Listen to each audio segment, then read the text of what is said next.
I know you are upset that your project got ruined. My boyfriend Trevor gripped my wrist tightly, stopping me from calling for help.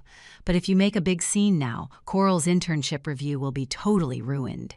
You can't let the director think Coral has character issues and mess up her future. Right? Hearing this, a chill instantly spread from the bottom of my heart to my very bones. He didn't seem to realize yet that our external hard drives were the same model. The part that got ruined by the coffee isn't mine. It is his. "Oh my God, Brianna, I am sorry. I really didn't mean to," with a piercing scream. That paper cup printed with the blue bottle logo toppled over on my desk. The scalding oat latte was like a brown mudslide, instantly swallowing the silver lacy portable hard drive on the desktop that was reading and writing at high speed. In that instant, it was as if I heard the screams of millions of bytes wailing as they died in the short circuit. The screen flickered violently, followed immediately by that despair-inducing prompt popping up. "Disk not ejected properly. Data may be corrupted." I sat in my Herman Miller ergonomic chair, not even having time to reach out a hand to save it, forced to watch helplessly as that brown liquid seeped in along the seams of the metal casing. "What is going on?" Trevor, who had been in the conference room, rushed out. He was wearing that custom Zegna shirt I just gifted him last week. His blonde hair combed not a hair out of place, that typical Bay Area elite look. But the anxiety on his face right now wasn't for me. He immediately stepped over the coffee spill on the floor and held on to the culprit Coral, who was currently covering her mouth, eyes rimmed with red. "Did you burn your hand?" Trevor's voice was so gentle it felt like a stranger's to me. He grabbed Coral's hand and checked it over and over, and only after confirming there was no redness or swelling did he turn to look at the messy desk. When his gaze landed on that hard drive still dripping with coffee, his pupils contracted sharply. "Brianna, how can you be so careless, keeping a cup so close to electronic devices? Isn't that just basic common sense?" The first thing out of his mouth was an accusation. I looked up, staring in disbelief at this man I've loved for 5 years, and that pitiful family friend's sister in his arms. "Trevor, I think you need to get the situation straight." I tried to keep my voice calm, even though my fingertips were trembling slightly. It was Coral who ran over to joke around with me, gesticulating wildly, and knocked over the coffee. "Brianna, how could you say that?" Coral's voice instantly took on a crying tone, tears falling like beads from a broken string, acting skills worthy of a Hollywood Oscar. "I just wanted to ask you about the rendering parameters. I really didn't mean to. That hard drive, is it very important?" Trevor's protective instincts were clearly triggered by her tears. He frowned and interrupted me impatiently. "Enough, Brianna. She is just an intern, only 22. It is normal to be a bit clumsy. You are a senior architect. Why are you being so petty with a little girl?" He stepped forward, grabbed a few tissues, and roughly wiped the liquid off the surface of the hard drive, his tone stiff. "Besides, isn't this hard drive holding the final proposal for the London partner slot competition?" I looked at the silver metal brick in his hand, and my heart missed a beat. "Yes, we are both competing for the same senior partner track at the London headquarters. For this, we need to submit a highly classified bid proposal for the San Jose Federal Building. Since it involves government security levels, company rules strictly forbid uploading this project to the cloud. All data must be stored on encrypted physical hard drives, and Trevor and I use the exact same model of hard drive. Even the computer is the same model, a MacBook Pro, just 2 hours ago, because Trevor complained that his computer's graphics card kept overheating and crashing when running renders. I got soft-hearted and gave him my high-spec workstation, while I took his computer and hard drive to help him with some post-production texture calibration. The hard drive currently connected to the computer, although it was destroyed right here in my hands, isn't mine. It is Trevor's. Inside was the only master data worth millions of dollars that he had pulled all-nighters for 3 months to prepare for this bid. I just opened my mouth, wanting to tell him this devastating fact. "Don't panic," Trevor seemed to see what I wanted to say. He beat me to it, lowered his voice, and said in a warning tone that only the two of us could hear, "I know you want to call the IT department, but Brianna, think this through." He clamped down tight on my wrist as I tried to grab the internal phone, using enough force to make it hurt. "Tomorrow is Coral's internship review. If an IT ticket for damaging valuable company assets ends up on her record, she is completely done for in the San Francisco architecture scene. You know, her dad and my dad have been old friends for decades. I can't let her bear that stain." I froze, a chill shooting straight up from the soles of my feet to the crown of my head. So, I looked into his eyes, trying to find even a shred of concern for me. "What about my project? This is my career." Trevor avoided my gaze but didn't let go. "You are one of the best architects in the business, Brianna," he began buttering me up. That was his usual gaslighting tactic. "Even if you don't get this chance, you'll have opportunities next year, or the year after. You are strong, you handle pressure well. But Coral is different. She is too fragile. She can't take a blow like this." In that moment, the noisy background sounds of the office seemed to vanish. I could only hear the sound of my own heart breaking, not for this relationship, but for my 5 years of youth that had been fed to the dogs. He thought that was my hard drive, under the false impression that my future was ruined. His first reaction wasn't to help me save it, but to protect that scheming intern holding down my hand as I reached for help, forcing me to swallow this bitter pill in silence. I looked down at the hard drive port that was already thoroughly marinated in coffee. There was an extremely tiny scratch on it, one that Trevor had accidentally made at the construction site last week. That is right. This was his hard drive. The truth that had rushed to my lips was forcefully swallowed back down. I looked at Trevor's handsome yet incredibly ugly face and suddenly felt it was all so absurd and so laughable. God, since you want to play with fire, then I'll grant your wish. My silence was misunderstood by Trevor as a compromise. He let out a sigh of relief, his originally tense shoulders slumped, and his face resumed that "I knew you'd be sensible" expression. He even turned to comfort the still sobbing Coral. All right, stop crying. Brianna forgives you. This was just an accident. We won't report it to HR and the IT department." Coral stole a peek at me through her fingers, and in those big, seemingly innocent eyes, a trace of triumphant slyness flashed past quickly. "Really, thanks, Brianna. I knew you were the best." She smiled through her tears, and even tried to come up and take my hand. I turned sideways to avoid her touch, coldly pulled out a sanitizing wipe, and wiped the wrist that Trevor had just grabbed. I leaned back in my chair, my voice as calm as a pool of dead water. "Since you won't let me get it to recover the data, then what about my project? The deadline is midnight tonight." Trevor thought I had accepted the reality. He even showed a trace of guilt, that kind of high and mighty, charity-like guilt. "I know it is a shame, my dear. But as I said, you are overflowing with talent, and the partners at the firm all see it. This time, just treat it as giving a newcomer a chance." Then he said the words that made me completely sentence him to death. He glanced at the clock on the wall. It was 5 in the afternoon. "Anyway, your data is most likely unrecoverable. Once modern hard drives get water damage and short circuit, even a god can't save them. Since you are free now, instead of wasting time being sad here, why don't you help Coral polish up her internship portfolio?" I simply couldn't believe my ears, even suspecting that my anger was making me hear things. "What did you say?" I asked softly. Trevor spread his hands with self-righteous confidence.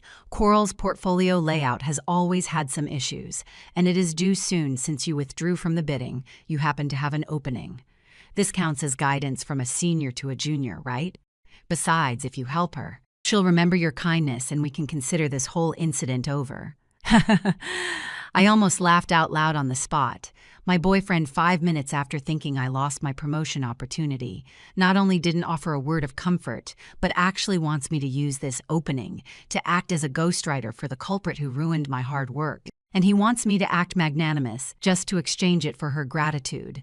This isn't just selfishness anymore. This is throwing my dignity on the ground, then stomping on it and crushing it.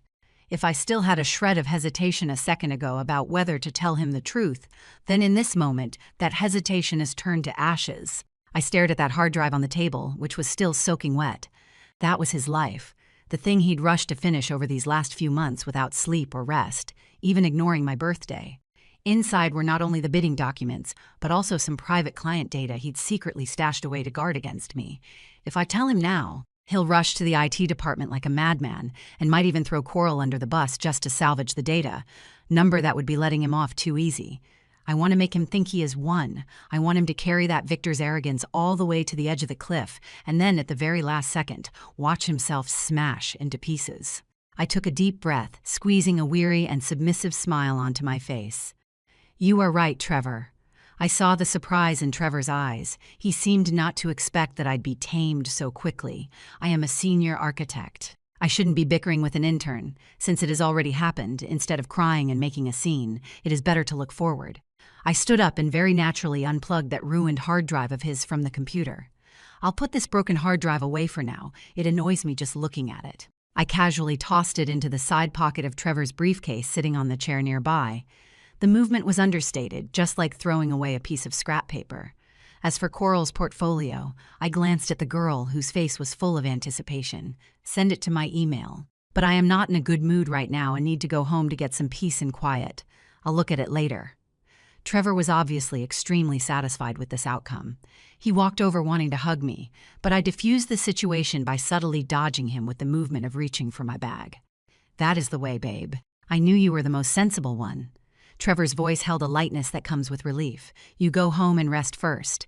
To thank you for being so big-hearted, I am taking Coral out for a drink tonight at that new bar in the Mission District, just to calm her down a bit. After all, the poor girl was scared out of her wits. I'll bring back your favorite sushi later, okay? Look at that, what a perfect excuse. To comfort the perpetrator while dumping the victim back home all alone. No need. I picked up my handbag, which contained my own MacBook Air, as well as the real bidding proposal I had long since backed up to my private encrypted cloud. You guys have fun. I didn't even look back at them once as I walked straight to the elevator. The moment the elevator doors closed, I saw Trevor smiling and patting Coral's head through the reflection on the stainless steel door panel. The atmosphere between them was flirty and cheerful. Laugh all you want, Trevor. Your happiness has a shelf life of less than 7 hours. San Francisco nights always carry a bone. Chilling cold, the fog spreads over from the direction of the Golden Gate Bridge, swallowing the entire city. Back at the luxury apartment I rented in the Soma district, I didn't turn on the lights. Outside the window, the lights from Salesforce Tower were like a giant lightsaber piercing the night sky, illuminating my empty living room. We rented this apartment together, but I paid 70% of the rent because Trevor always said his money had to be used for investing, for socializing, for maintaining that glamorous persona of his. I glanced at my phone. In my moments, Coral had just posted an update. The photo shows 2 cocktail glasses clinking together, set against dim, suggestive bar lighting. A corner of Trevor's wrist is visible, wearing the green Rolex Submariner I gave him. The caption reads, "Thanks, brother Trevor, for always protecting me. Even though I messed up today, it feels so good to have someone backing me up." She didn't block me, or maybe she posted it on purpose for me to see. I swiped past the screen expressionlessly and tapped open the work collaboration app. It is 7:30 p.m. There is still 4.5 hours until the final submission deadline. I opened my personal computer and logged into that backup submission portal that only a very few senior partners know about. Actually, what Trevor doesn't know is that I've never completely trusted that physical hard drive. Although company rules forbid using public clouds, I set up a private NAS server at home myself, and every edit I make gets synced back in real time. This afternoon at the office, the reason I used his computer was purely because my workstation was running an ultra-high precision render, hogging all the resources. I took his computer just to check some PDF documents and reference materials. Who would have thought that this momentary switch would turn out to be a scalpel handed to me by God? I poured myself a glass of ice water, sat down in front of the floor-to-ceiling window, and started the final check. My proposal was flawless. Every line, every bit of light and shadow embodied my 5 years of experience and talent. 9 o'clock. I submitted the proposal. The progress bar slowly reached the end, and the green word "success" popped up on the screen. I closed my laptop, stood up, and started packing. I didn't plan on waiting here for him to come back and act out some melodrama. I took out the suitcase I'd had ready for a while. The truth is, the thought of breaking up didn't just start today. Trevor's arrogance, double standards, and that subtle pure nonsense had been eating away at my patience like a slow-acting poison. The coffee incident today was just the straw that broke the camel's back, or rather, the slap in the face that finally woke me up. I only took the valuables that belonged to me: passport, documents, jewelry, and all the electronic devices I bought. As for those clothes and furniture, I left them all to him. Just consider it my contribution to his funeral. 11 o'clock. After packing everything up, I sat on the chair in the entryway, waiting quietly. A sound came from the door lock. Trevor came back, reeking of alcohol and perfume. It was Coral's usual Monday Paris, cloyingly sweet enough to make me puke. "Babe, why didn't you turn on the light?" Trevor turned on the living room light and froze for a second when he saw me sitting in the entryway with a suitcase by my feet. Coral wasn't by his side right now. Looks like he only came back after dropping his little sister home. "You going on a business trip?" Trevor loosened his tie, his face sporting that flush and excitement from drinking. "I've got good news for you. Coral's feeling much better. She said she'll come apologize to you personally tomorrow. By the way, how is the editing on her portfolio going? It needs to be turned in first thing tomorrow morning." I looked at him like I was looking at a clown. I stood up, pointing at the briefcase he was still clutching tightly in his hand. Don't you want to take a look at your hard drive? Trevor frowned, looking totally confused. What do you mean? That broken hard drive? Why, look at that. It is bad luck. No, I smiled. A smile that must have been colder than the fog in San Francisco. I mean, you should take a close look at that hard drive, especially the back of it. Trevor was baffled by my weird attitude. He muttered, "What are you going crazy about?" while impatiently unzipping the briefcase, reaching in to fish out that metal block still stained with coffee. At that moment, the wall clock pointed exactly to 11:58. 2 minutes left, and the submission portal for the government bid would close for good. Trevor took out the hard drive. It was a silver, lacy, rugged SSD. He flipped it over and glanced at the back. In the spot that should have been empty, or stuck with a company asset tag, there was now a line of tiny laser-engraved text. It was something he'd paid extra to have customized, just to show off his individuality. Property of E. Miller, master architect. Trevor's movements froze. His pupils dilated to the max in an instant. Looking like two dry wells, he sobered up completely in a split second, his face draining of color right before my eyes, going from rosy to ghastly pale, and finally to a deathly ashen gray. "Thursday this is..." His voice was shaking like a leaf in the wind. He snapped his head up to look at me, his eyes filled with a fear like never before. "Brianna, is this my hard drive?" I raised my wrist and checked my watch. "Yes, Trevor, that is your hard drive. Inside are the final renders for your San Jose project, all your source files, and your life for the last 3 months. Oh, by the way," under his gaze of sheer terror, I softly delivered the final verdict. "It is 11:59 right now. If you run fast enough, maybe you can still make the deadline in your dreams." "Number, that is impossible. That is impossible." Trevor let out a screech like a strangled rooster. The hard drive in his hand hit the floor with a clatter. But he didn't even bother picking it up. Instead, he lunged at my desk like a madman, grabbed my MacBook Air and tried to turn it on. "Password, Brianna. What is the password?" He roared at me, spittle flying everywhere, that handsome face now twisted like a demon. I stood my ground, arms crossed, calmly watching him go mad. "You don't have access, Trevor. What kind of bullshit are you talking about? Unlock it for me right now. I need to log into my private cloud. I have backups. I have backups."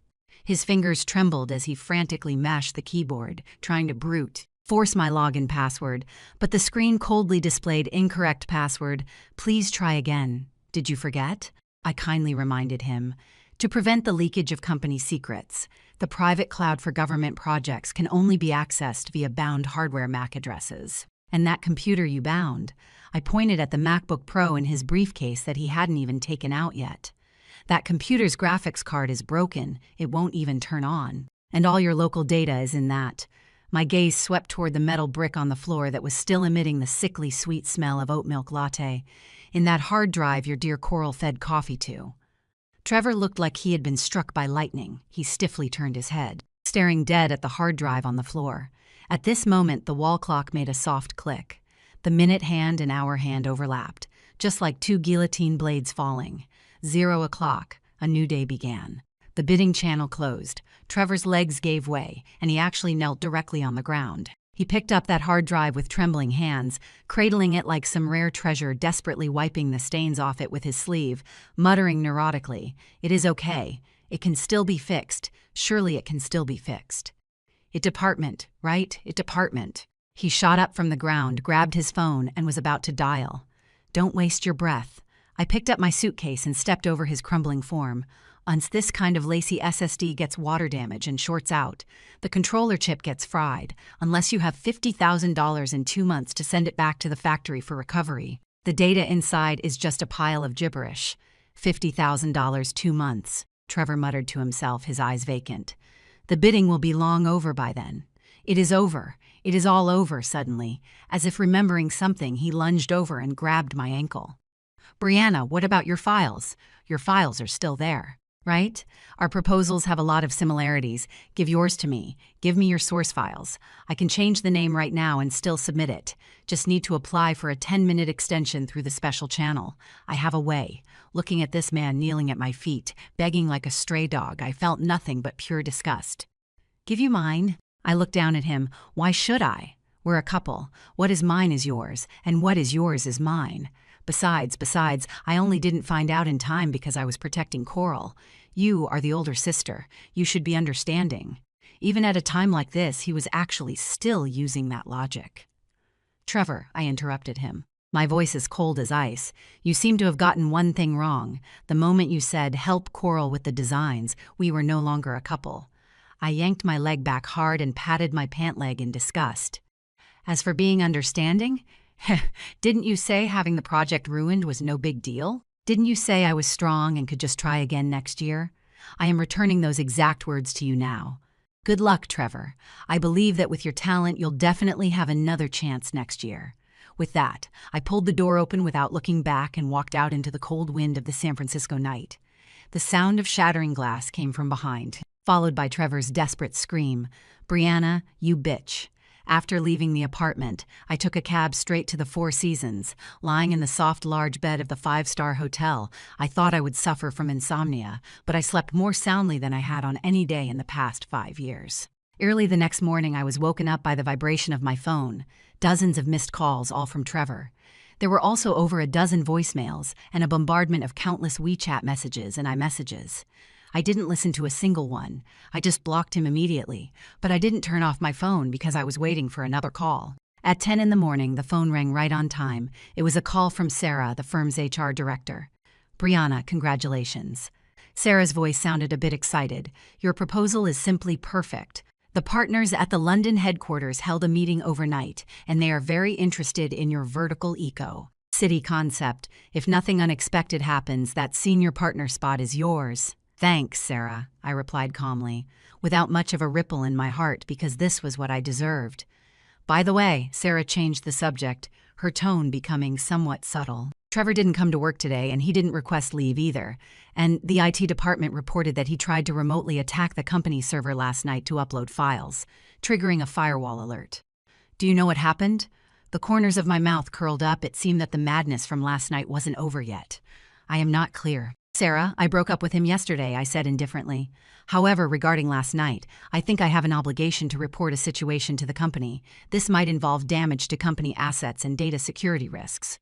"What?" Sarah's tone instantly became serious. "Yesterday afternoon, the intern Coral destroyed a hard drive containing highly confidential bidding data by spilling coffee on it while fooling around in the office area. Trevor was there, but to cover up Coral's mistake, he stopped it from being reported to the IT department and tried to handle it privately." There was silence for a few seconds on the other end of the line. In a major American corporation that places high value on compliance, this kind of behavior isn't just a violation, it is practically dancing in a minefield. "Do you have evidence, Brianna?" "Of course the office has surveillance. Plus, that damaged hard drive is still in Trevor's hands. If you inspect it, you'll find the liquid residue and the timing of the physical damage match the surveillance footage perfectly. Also, stored on that hard drive was the sole backup of the San Jose project Trevor is responsible for." "Jesus Christ," Sarah cursed under her breath. "Concealing a major accident and causing a project default." "Okay, Brianna, thank you for your honesty. This is very serious. We will launch an internal investigation immediately." Hanging up the phone, I walked to the floor-to-ceiling window and looked out at the busy streets of San Francisco. Trevor wanted to protect Coral's internship record. Now, not only am I going to ruin Coral's record, but I am also going to bury Trevor's career along with it, covering it up, causing the loss of major trade secrets, triggering firewall alerts. After this combo, Trevor isn't just facing termination. He is likely to be saddled with massive debt from breach penalties and might even be completely blacklisted from the entire California architecture industry. This is what adult revenge looks like. No screaming, no shouting, just directly destroying your livelihood. At 2 in the afternoon, I went back to the company to handle some handover procedures. As soon as I walked through the office doors, I felt the atmosphere was incredibly eerie.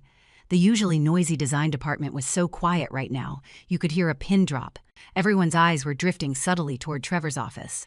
That glass door was shut tight, but through the cracks in the blinds you could see a few figures standing inside.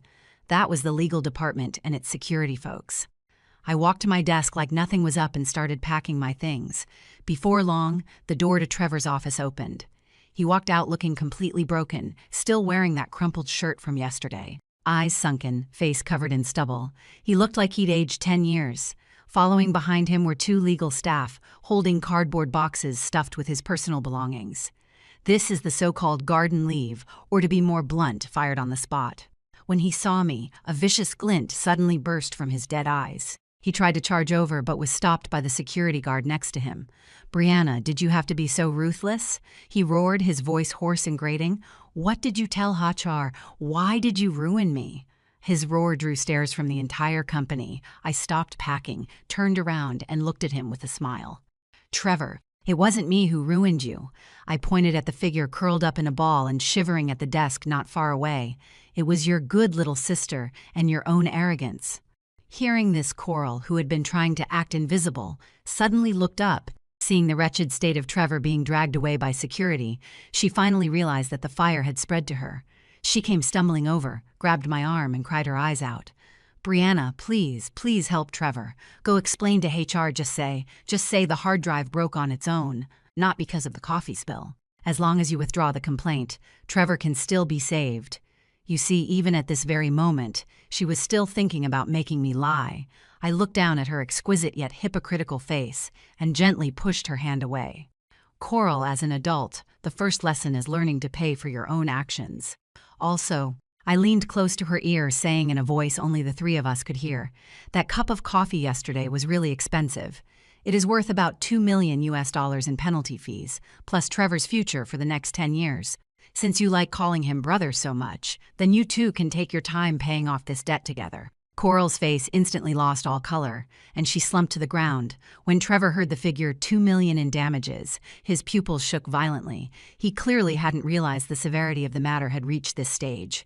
Because the sole copy of the data was lost, the firm couldn't fulfill its obligation to the government. And the punitive damages in the contract were astronomical. Although the company would bear most of it, as the person directly responsible, and given the deliberate concealment, the company would absolutely sue him for recovery. "Take him away," the legal supervisor coldly ordered the security guards. Trevor was dragged away. As he passed me, he stared fixedly at me. There was hate in that look and regret, but mostly a kind of disbelief. He couldn't believe that the Brianna who used to follow his every whim could actually send him to hell with her own hands. I just watched him leave calmly, like watching a bag of trash get tossed into the recycling bin. A deathly silence returned to the office, but I knew my new chapter was just beginning. The news of Trevor's firing burned through the entire San Francisco architecture circle like wildfire.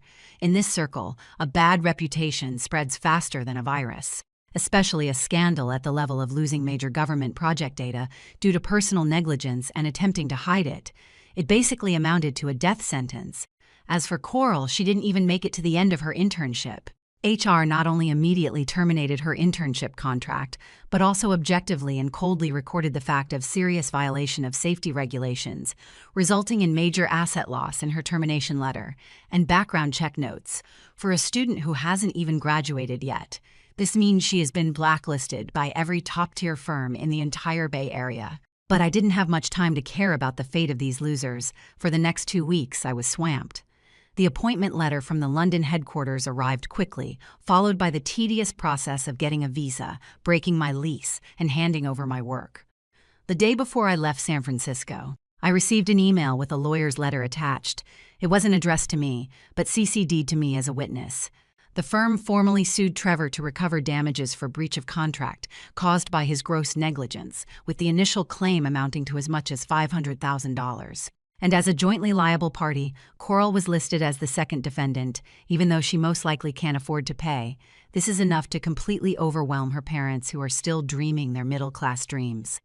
I heard Trevor's parents sold an investment property in Palo Alto to help him cover the losses, while Coral's family completely turned against Trevor's family. Coral's mother caused a huge scene outside the company building, accusing Trevor of failing to manage his intern properly as a supervisor, and even leaked private, flirtatious chat logs between the two, attempting to prove that this was retaliation following workplace sexual harassment in order to shift the blame. Family friends who were once inseparable are now tearing each other to pieces over a few subpoenas, ending up with mouths full of fur.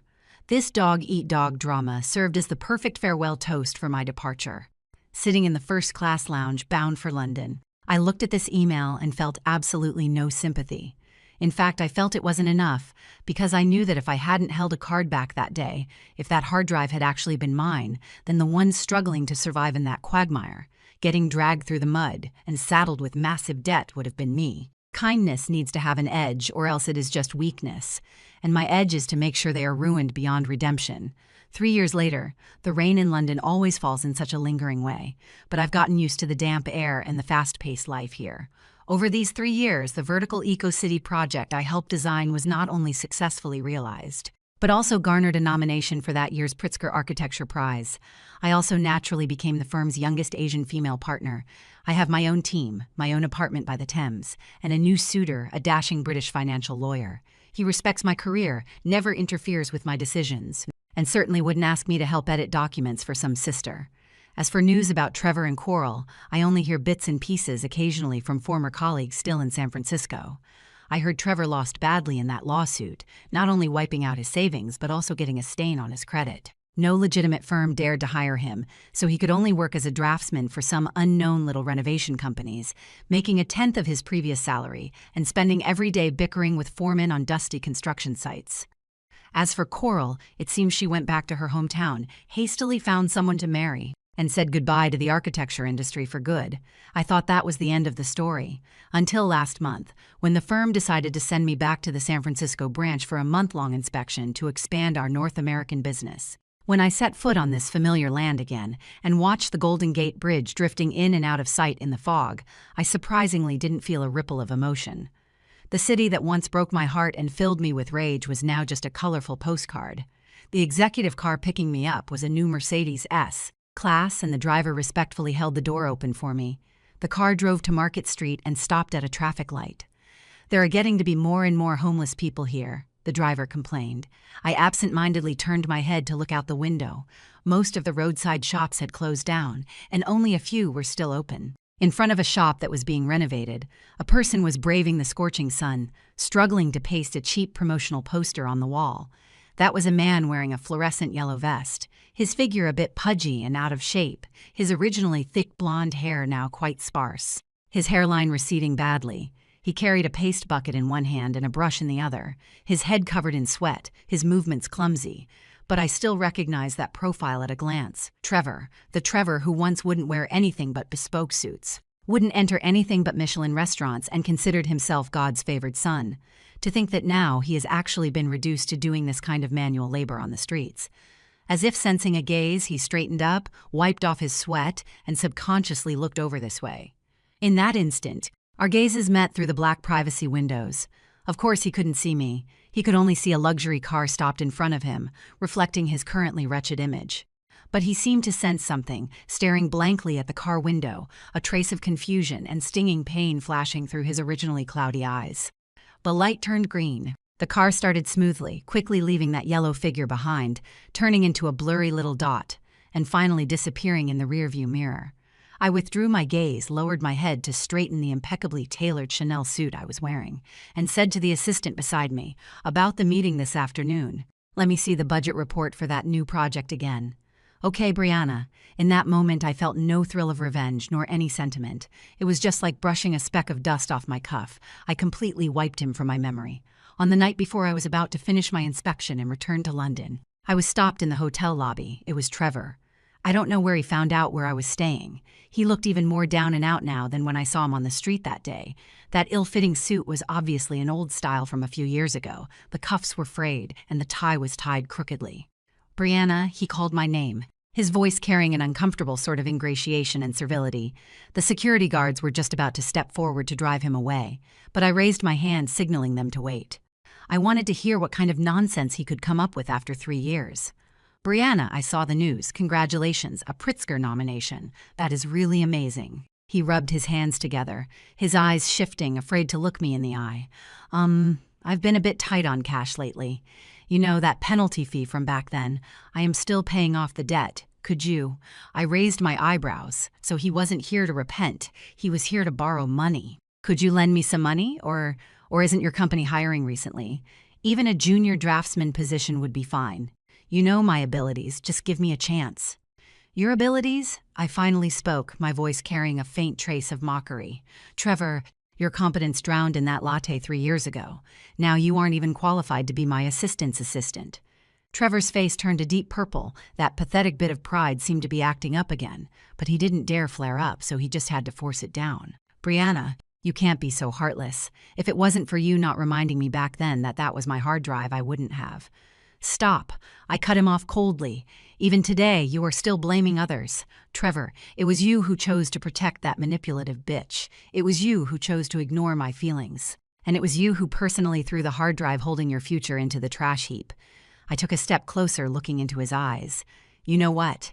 That night, if you had felt even a shred of heartache over my project being ruined for just 1 second, instead of rushing to make me ghostwrite for Coral, I might have actually softened up and told you the truth. It was you who killed yourself, Trevor, just like Narcissus in that Greek myth drowning in his own reflection.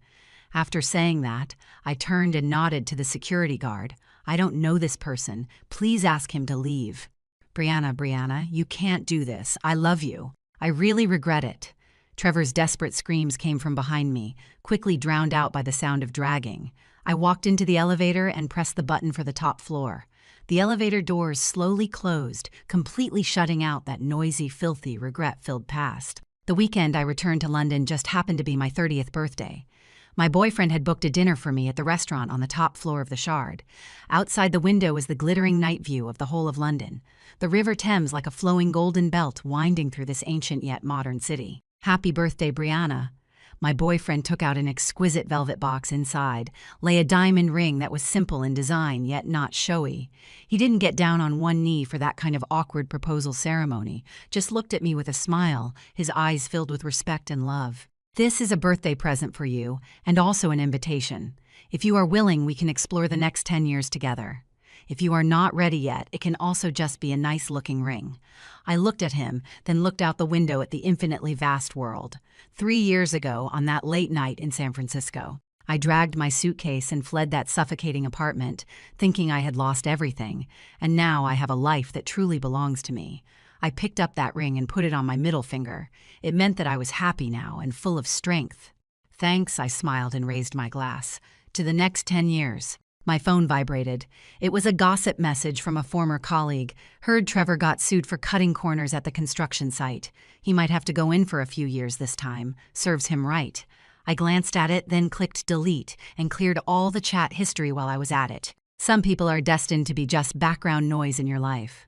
When the movement reaches its climax, that noise will naturally be drowned out by the grand symphony. I turned my head to look out the window. The night was gentle, and the stars were shining bright. Those that do not kill you will eventually crown you king.